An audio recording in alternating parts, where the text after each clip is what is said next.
You know, Pittsburgh's a small town. There's only about 4,000 people here right now. And you're looking at two of them. I don't even know what the percent is, but this is most of the town. Me and Eric. I'm lucky to be with Eric. And we're doing some fun videos on the Lincoln. So I want to run through some nuts and bolts kind of thing. Also tell you a little bit about the origin of the amp, how we came up with it, some of the process.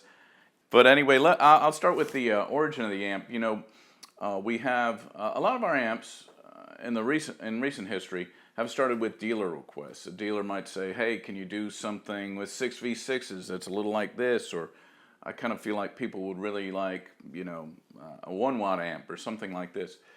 So the Lincoln started with a request from a Japanese importer about AC 30 type of amp. And, you know, I'm not that familiar with those. I've got a lot of familiarity with Fenders, which I've had for years, and Marshalls. And I figured, all right, a good place to start would be buying one of those and checking it out and getting to know it.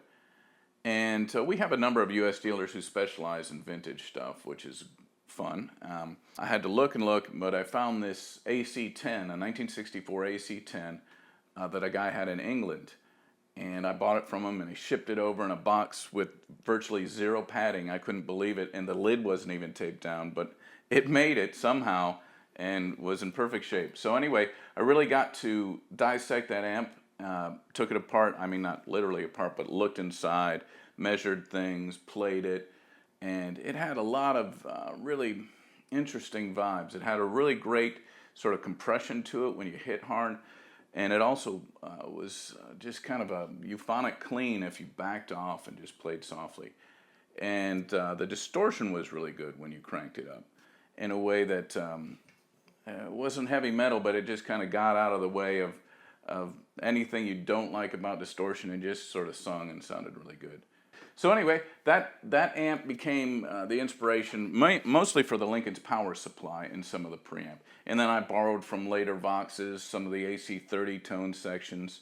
So I wanted to bring in some other elements to the amp, because the neat thing about that old Vox was it did one thing really well, but we needed more than one thing. So reverb, which you don't find in Voxes a lot, wanted to bring that in, and we do a wonderful reverb, so we'll have that. And then too, at 15 watts with the two EL84s, 15 to 20, it just depends. That's really a great gigging volume by modern standards. So I thought, it'd be fun to have channel switching to potentially really high gain distortion. So it was those two sort of opposite things, and that was not something we offered, so it was a perfect mix to start working on. And that's what we have here. We've got two channels, one kind of classic Vox, though with some of the switching you can get some Fender-esque sounds, and then the highest gain stuff we make right now. High gain, sort of a vamp off really 80s modified high gain amps. Both with reverb, attenuator, and all right.